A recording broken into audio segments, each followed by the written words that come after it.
Que o Espírito do Senhor, o Espírito de sabedoria e de entendimento, o Espírito de conselho e de fortaleza, o Espírito de conhecimento e de temor do Senhor, esteja sobre todos nós neste momento. Amém. Irmãos, o texto que nós queremos usar para a mensagem é a sequência do livro de Eclesiastes que nós iniciamos há 14 dias. E ele mesmo sendo um texto de Eclesiastes, eu acho que ele traz lições tanto para nós que somos filhos, como também para as nossas mães. Traz uma realidade especial nesse sentido. E o texto ele diz o seguinte: eu, o pregador, venho sendo rei de Israel em Jerusalém. Dediquei-me a investigar e a me informar com sabedoria a respeito de tudo o que se faz debaixo do céu. Que enfadonho trabalho Deus impôs aos filhos dos homens para com ele os afligir. Vi todas as obras que se fazem debaixo do sol, e eis que tudo é vaidade e correr atrás do vento. Aquilo que é torto não pode ser endireitado, e o que falta não pode ser contado. Eu disse a mim mesmo: eu me tornei importante e superei em sabedoria todos os que governaram em Jerusalém antes de mim. O meu coração tem tido larga experiência da sabedoria e do conhecimento. Assim procurei conhecer a sabedoria e saber o que é tolice e a falta de juízo, mas descobri que também isto é correr atrás do vento. Porque na muita sabedoria há muito enfado, e quem aumenta o seu conhecimento, aumenta também a sua dor. É um texto muito importante.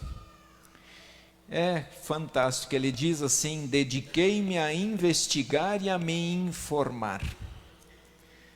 Olha, irmãos, com toda a sabedoria do rei Salomão, mesmo assim ele diz: eu me dediquei a investigar e a me informar.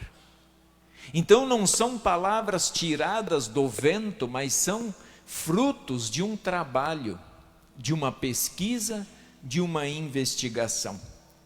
É muito interessante que ele diz: eu passei a investigar tudo o que acontece debaixo do sol. Não é algo que veio do vento, mas investigação e informação. Se nós olharmos a história do Evangelho de Lucas, foi da mesma forma o resultado de uma investigação. É o Evangelho de Lucas, porque Lucas não teve contato com Jesus. No entanto, ele foi dedicado em investigar e a buscar informações. Aqui, já percebemos o quanto é importante pastores, professores de escola dominical, líderes do PEN, qualquer um que exerce um cargo, uma função de ensinar. Até mesmo você, quando você vai falar da palavra de Deus, como é importante primeiro saber o que falar. Leiam, estudem, investiguem, vão atrás, para que quando nós falarmos, nós precisamos de fato saber o que estamos falando. É importante isso, é fundamental. Não tem esse negócio de: agora vamos ver, irmãos, o que Jesus, o que Deus me revelou, está aqui. Sim, no primeiro dia da festa dos pães sem fermento, e aí começar a falar. Eu não estou duvidando do poder do Espírito Santo, mas a ação do Espírito Santo também pode acontecer numa investigação e buscar informações. E foi isso que aconteceu.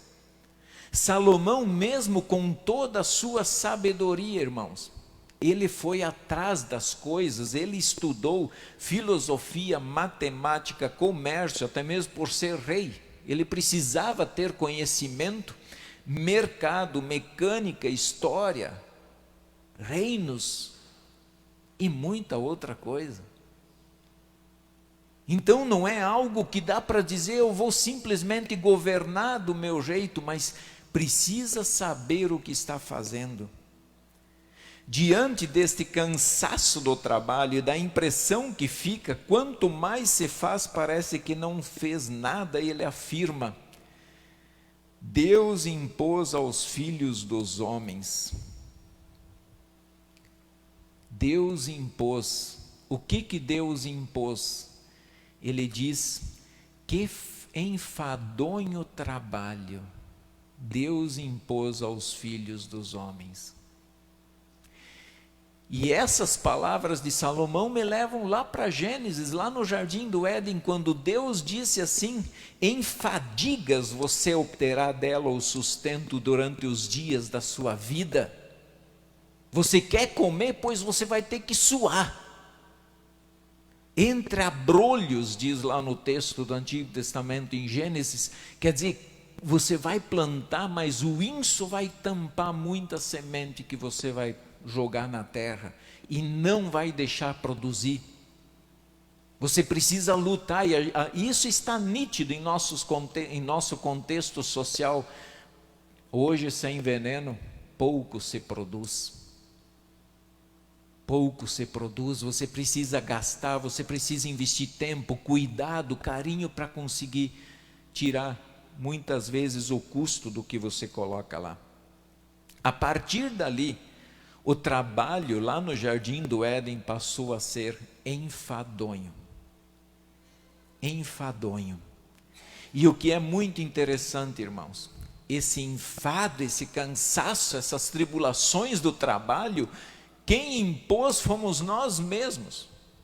Nós que buscamos isso.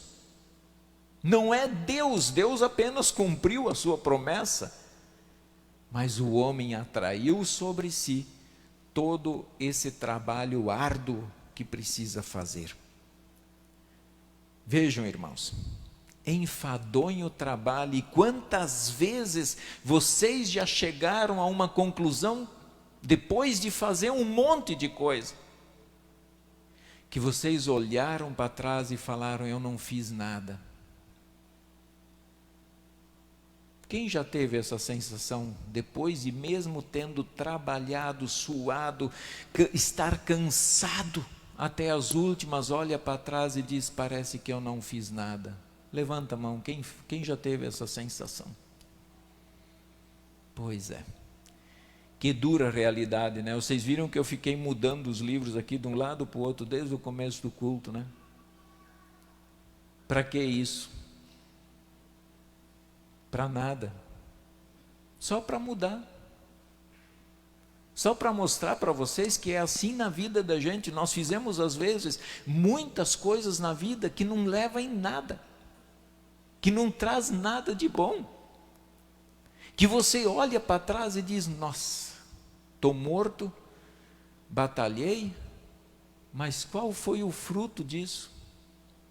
Eu mudei os livros, foi só para chamar a atenção de vocês mesmo, nada mais.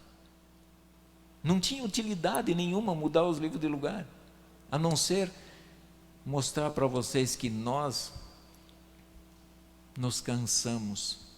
Isso aqui foi só para me dar trabalho, só para cansar mais do que eu estou. E é assim na vida, um enfadonho trabalho, que muitas vezes nós não vemos qual a vantagem de tudo isso. Como é Dia das Mães, neste final de semana, é claro que eu quero fazer aqui uma ligação com as nossas mães. Nós percebemos que esse enfadonho trabalho está presente na vida das nossas mães. Primeiro, para dar à luz, sofrimento. Pelo menos elas dizem, né? Não sei se é tudo isso mesmo.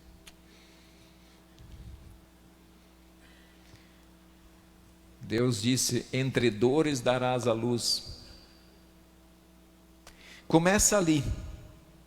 Meio lá, quando dá à luz, mesmo em recuperação de uma cesárea, você ainda precisa cuidar do seu filho, dar atenção, você precisa lutar.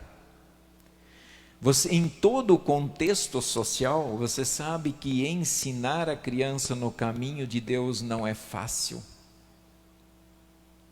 Talvez vocês, mães, já olharam para trás e falaram: o que aconteceu com o meu filho?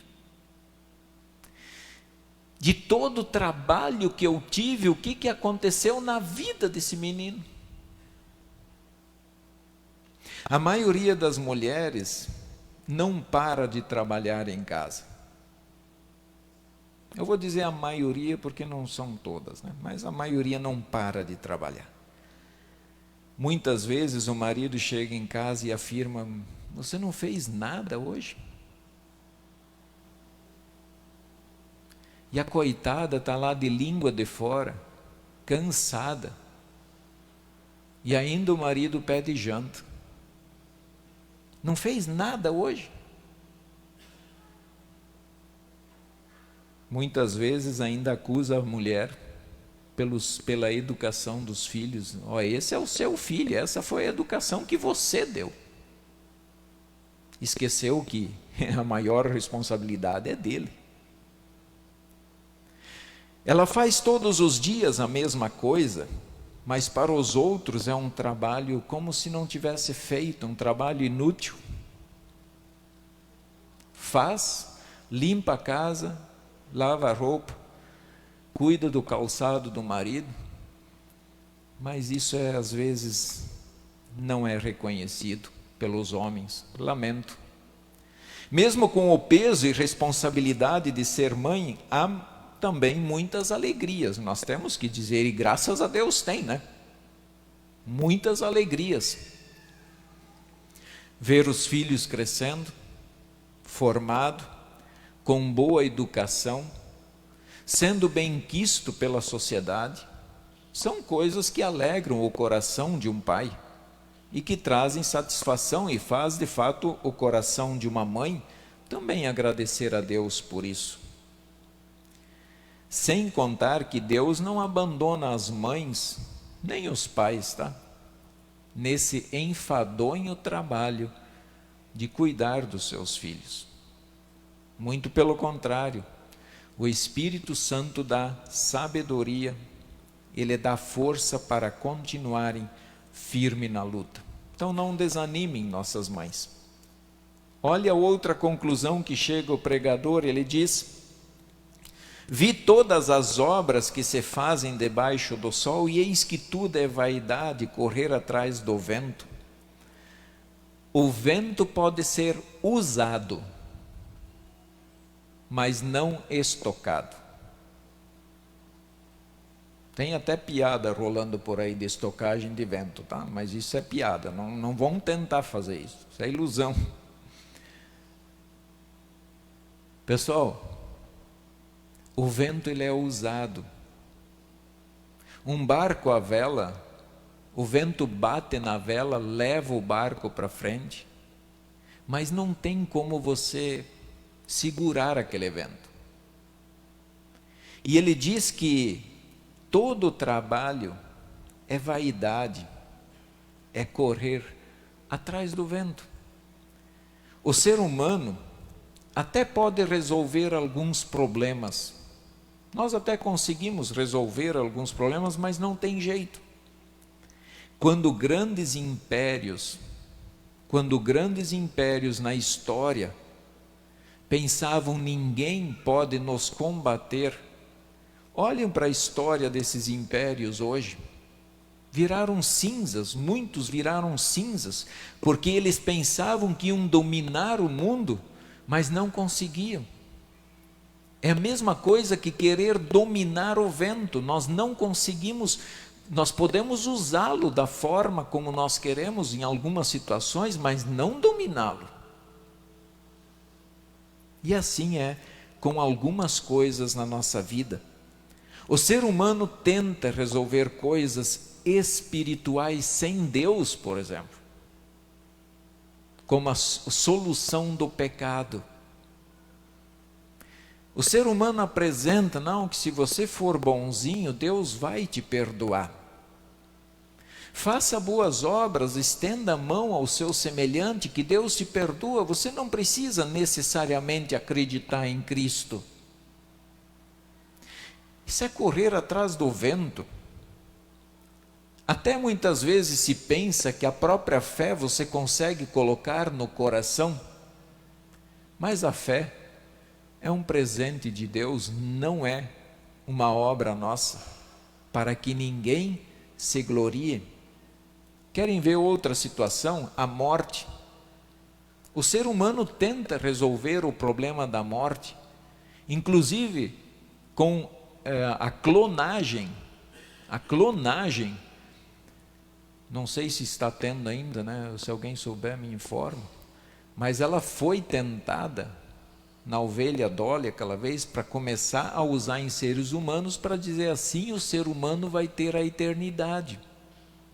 Porque eu estou a ponto de morrer, então vou me clonar. E assim vai, clonando e clonando e clonando, e é assim que o homem alcança a vida eterna. Mas vocês sabem que não é assim. Tudo isso é correr atrás do vento. Sem Deus nada disto se faz, e também não faz sentido nós vivermos aqui no mundo sem Deus. Sem Deus é correr atrás do vento. E Ele oferece tudo isso, irmãos, em Cristo Jesus. Ele resolve o problema do ser humano em Cristo. Ele diz: descansa o seu coração, fique tranquilo, eu te apresento a solução. A outra afirmação do pregador: aquilo que é torto não pode ser endireitado, e o que falta não pode ser contado. Tem um ditado que diz, e muita gente acredita nisso, que pau que nasce torto não pode ser endireitado, ou não se endireita, né? Não tem jeito. Nós não conseguimos mudar a vida de alguém. Eu não posso mudar a vida de vocês. É nesse sentido que eu entendo que o pregador está dizendo: eu não consigo mudar vocês, eu não consigo mudar a vida de uma pessoa. O máximo que nós podemos fazer é orientar, é apresentar Jesus, e pronto, acabou o nosso serviço. No final das contas, quem vai endireitar, quem vai ajeitar é Deus. Nós não conseguimos, irmãos. E ali que está uma grande dificuldade no relacionamento familiar, muitas vezes. Quando os pais querem mudar a vida do filho a todo custo, a ferro e fogo. Infelizmente, eu digo a vocês que se o filho de vocês não tiver vontade de mudar, ele não vai mudar. Se ele não tiver um acerto com Deus, cada um de nós teve um acerto com Deus, e as pessoas precisam se acertar com Deus. Quando as pessoas se acertam com Deus, aí as coisas também se resolvem. Quantas vezes nós procuramos entortar a nossa vida? Deus endireita, mas nós entortamos. Deus endireita e nós entortamos. E assim, Deus quer, irmãos, endireitar a nossa vida. E Ele endireita em Jesus. Em Jesus tem solução, sim, para uma vida torta, seja ela qual for. Não acreditem nesse ditado que aquilo que está torto, que a vida de alguém que está torta não possa ser endireitado. Querem ver? Não esqueçam que nós temos 13 epístolas de um homem que começou perseguindo os cristãos. E hoje para nós isso é palavra de Deus, o que ele escreveu. A vida dele estava torta e Deus endireitou a vida de Paulo, assim como ele também endireitou a nossa. Os versículos seguintes são também bastante profundos. Eles dizem assim: O meu coração tem tido larga experiência da sabedoria e do conhecimento. Procurei conhecer a sabedoria e saber o que é a tolice e a falta de juízo. Mas descobri que também isso é correr atrás do vento. Porque na muita sabedoria há muito enfado, e quem aumenta o seu conhecimento, aumenta também a sua dor. Fico pensando, quanto conhecimento nós já jogamos fora por não querer ouvir a experiência. Quanto conhecimento nós estamos desperdiçando por não querer ouvir as pessoas que têm experiência de vida para contar. Mas nós nos achamos donos do mundo, donos da verdade. Eu falo, vocês se calem e amém. Eu fico pensando quantos pais já ouviram: vocês são quadrados, ultrapassados, vocês não servem para o nosso contexto de hoje. Estamos jogando uma experiência de vida no lixo. Simplesmente desprezamos os nossos idosos e classificamos eles ultrapassado. Aliás, de 40 anos para cima já são chamados de velho. E quando alguém te chama de velho, então ele está dizendo: você já passou, agora é a minha vez. Esquecemos que a vida dá voltas e mais voltas. E esquecemos que o pregador disse lá no versículo 10 do nosso texto: será que existe coisa de que se possa dizer, veja, isto é novo? Não, já existiu em tempos passados, muito antes de nós. Jovens, o que é novo hoje para vocês, não pensem que isso é novo no mundo. Não, isso já aconteceu. Isso já passou. Então os nossos idosos também têm muita experiência de vida, nossos pais. Tem muita coisa para passar. Cada um de nós tem uma experiência com Deus. E eu quero falar em experiência com Deus. Qual é a sua experiência com Deus?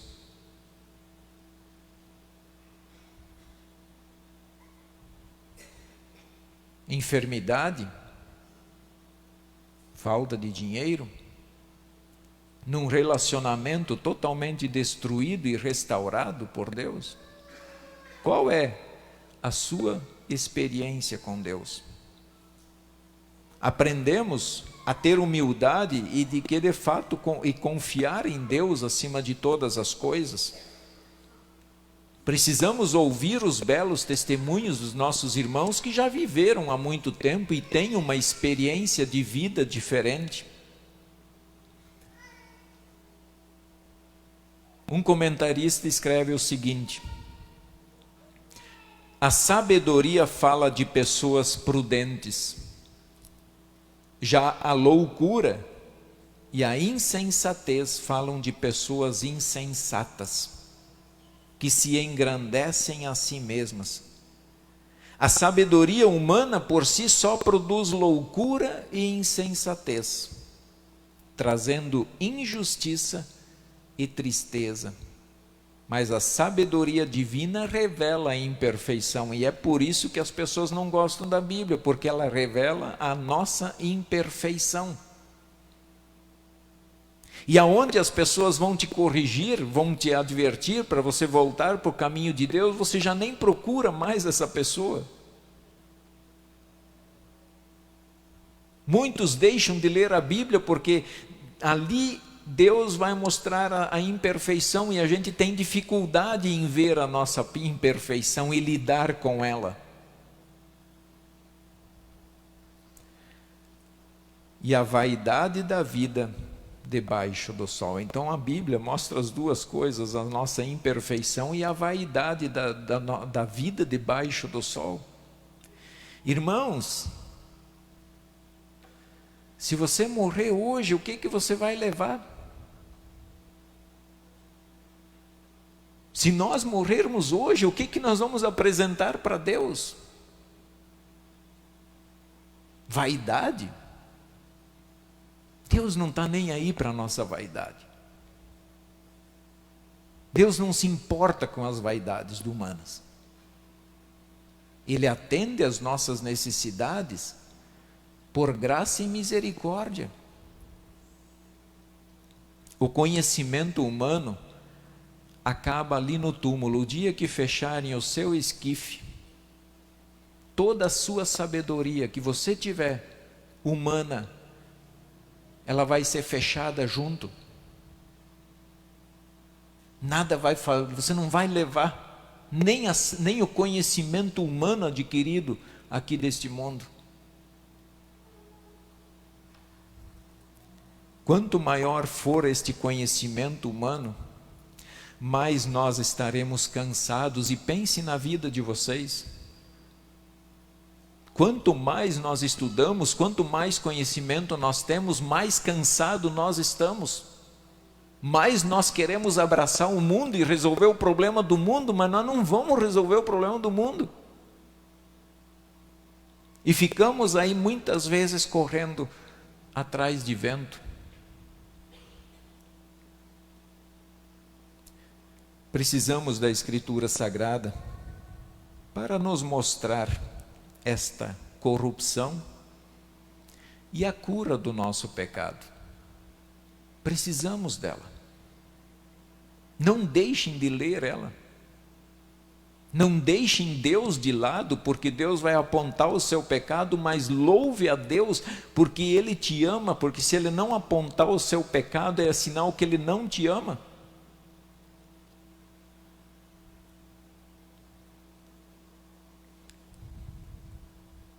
Podemos e precisamos continuar trabalhando, irmãos, sendo dedicados no trabalho, porque é uma forma de Deus também nos abençoar para termos o necessário para a vida, ou necessário para a vida. Mas nunca deixem o reino de Deus de lado, porque vocês vão se dar mal. Nós vamos nos dar mal se nós deixarmos o reino de Deus de lado. Isso é uma coisa certa. É o pior caminho que nós vamos fazer na nossa vida, é trilhar por um caminho longe do reino de Deus. Diante de tantos trabalhos que temos, que saibamos, irmãos, colocar a nossa energia e força naquilo que vale a pena. Naquilo que vale a pena. Lembramos das palavras de 1 Coríntios 15, 58, que diz assim: portanto, meus amados irmãos, sejam firmes, inabaláveis e sempre abundantes na obra do Senhor, sabendo que no Senhor o trabalho de vocês nunca é em vão. Busquem o reino, se alimentem desse reino, e onde quer que vocês estejam, testemunhem esse reino, que isso vale realmente a pena. Louvado seja o nosso Deus que nos deu a oportunidade de trabalharmos naquilo que de fato vale a pena. Amém.